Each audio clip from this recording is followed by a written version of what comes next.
Well, guys, I am home. The storm is over. And how did it turn out for me?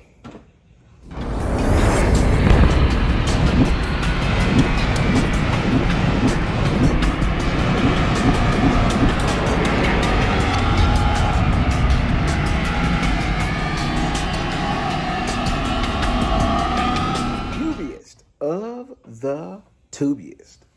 The best YouTube subscribers on the planet. That's you. And I'm 50 plus. Yes, I'm home. Well, we were extremely fortunate. The storm took a eastward curve and missed us completely. In fact, we didn't even get any rain. So I sent a message to my driver leader this morning. They put me on board and they gave me a load, and it wasn't very far. It was 150 miles, something like that. And I drove and I picked it up and then brought it back. It actually delivers here in Houston tomorrow morning, so I get to stay home tonight. So it worked out really good. I'm going to answer a couple of questions in this video. Cole Stevens asked some very good questions, and he's going to get a really quick response because he just put them out there, but I thought they were good questions. He said, well, let me read it. It says, I've always wondered what happened when you run out of hours. When I asked a couple of other truckers, they said the same thing, which is don't run out of hours. But videos I've watched been people waiting to get loaded, basically, and they run out of hours. Not sure if it's a big deal. Yeah, it is.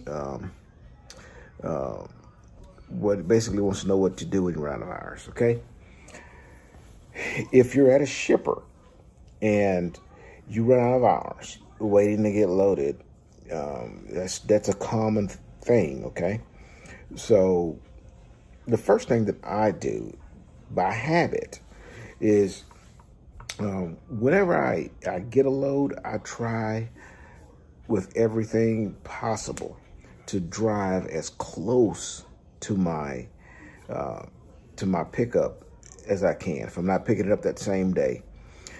So basically, I want to be within, 100 miles at the most, maybe less than 8, less than that if possible. So that would mean out of my 11-hour drive window, I would only use an hour or two of it. Okay, that's my goal. Try to only use about 2 hours of that getting to my pickup, and then you got to pick up and forward that load as far as you can. So let's just say you weren't able to make that happen, that you had to maybe you were low on hours to begin with, or you picked up after you dropped off of driving. So that means you would be a little bit low on hours, okay? And what I do is, and what you can do, it's a legal thing. There's something called personal conveyance, okay? PC, personal conveyance. And what personal conveyance is it is off-duty driving. So you could be totally out of hours. Put yourself, of course, at that point, you would already either be on off-duty or in a sleeper, okay? And then you can use off-duty, and then it's going to give you an option for personal conveyance. And you push personal conveyance, and then you use whatever, put your reasoning in there for it, parking or whatever. Here's a trick with personal conveyance, okay? Most companies only allot a certain amount of time for you to use personal conveyance, and it's used for you to go somewhere and park in a safe location, okay? And the trick is to not forward your load, okay? So if your load is west on I-10 and you picked up on I-10, traveling west on I-10 to go find your safe parking is technically illegal, okay? But everybody does that, and I don't think you're going to get an issue with DOT, but it's really personal. Technically, it's not straight, okay? But that's how you fix it. When you're at a shipper, use personal conveyance to go find a safe place to park. It's supposed to be the first safe place, okay? So you can't drive past a say a rest area where you could park, and then drive past that rest area to go to a Love's or TA or somewhere where it's comfortable. I mean, PC means you have to go to the first safe location, which would be that rest area, and that's where you would legally have to stop, okay? Let me see. Let me get back to this other question. Oh, he was talking about my something else. But then I had another question, and I'm going to get to that one here. She wanted to know about, where is it? Hold on. Be patient with me. I just got back here, so I'm kind of flipping through. Linda says, what are all the pre-inspection for the engine on a tractor?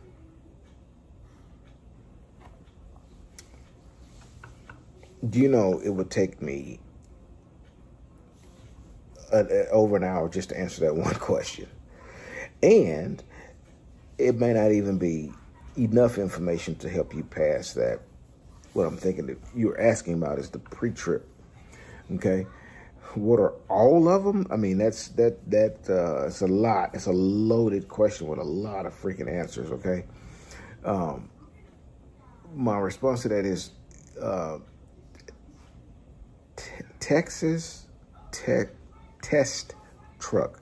I think that's the name of it. Texas Test Truck on YouTube. If you go to their website, they go through a lot of the pre-trip stuff and under the hood stuff that kind of help you with that. And those videos you can watch over and over again. And I like to refer people to those videos because they're pretty good. They help me get through it. They're going to help you get through it, Linda. Just do that rather than me sitting here trying to talk you through it. And it is a kind of a long, complex type of situation. You need to learn them, but you're only going to learn them to pass your DOT, okay? So don't think that that's something you're going to do every time, every morning. You open the hood and go through some, hour-long pre-trip. That doesn't happen, okay? A lot of people get tripped up on pre-trips, but it's not that big a deal, okay? You'll make it through that fairly easily.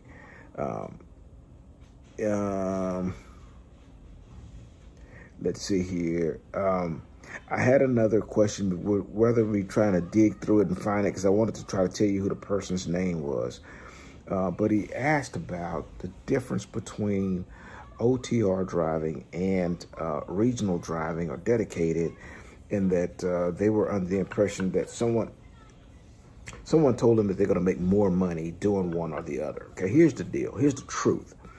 Truth is, it depends on you and how you drive and your work ethics.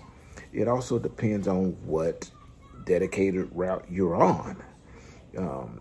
It depends on what region you're running OTR. Now, well, region and OTR, I thought it kind of sounds, why am I mixing those two? And I'm mixing those two because if you get with a big company like Swift, you will be surprised how they keep you confined to a specific area. When I was OTR with Swift, man, I was in the Northeast so much, I rarely got to the West. I rarely seen California or Nevada. I just never really got out there. So yes, I was an OTR driver, but I wouldn't get south like Houston or Texas unless I put in for home time. I spent so much time OTR, but I was in the Northwest. So that's what I mean when I say that. you can make some pretty decent money confined to areas like that. It just depends on what area you're in. Let's say if you have to go through, I don't know, Atlanta twice a week. Chances are you ain't gonna make much money, or you could, but you're not gonna make a whole lot because the traffic in that area is just freaking horrible. And I don't care what day, I don't care what time of day it is. You're gonna be slow going through that. It's gonna eat up a lot of your DOT time. That's a fact. Let's say you're in a mountainous area, and you're heavy, you're gonna spend a lot of time climbing mountains. That eats up your DOT time. And so things of that nature. This is a very huge variables in that. So when you hear somebody say you're gonna make more if you do this specific thing, that's still a very general situation because it might work for them, but it may not work for you. Okay. This one's going to be short. I don't think I'm going to answer any more on this one. Yeah, this is going to be it. However, I did want to say this, that at the end of the day, I was kind of frustrated that the way I thought it was going to turn out with this hurricane, so to speak, and I am not being able to be home with my family, and that was really frustrating me. And I will say that Melton stepped up and took care of it, so it worked out, and I'm happy now. You know, I'm even happier that the hurricane didn't do anything to our specific area. And I do feel, you know, pretty bad for those folks out in Port Arthur there. They got hit really, really hard. So if you're out there and you got devastated by it, keep your head up. This too will pass. Okay. Until I see you next time, deliver undistracted, and here's your boop.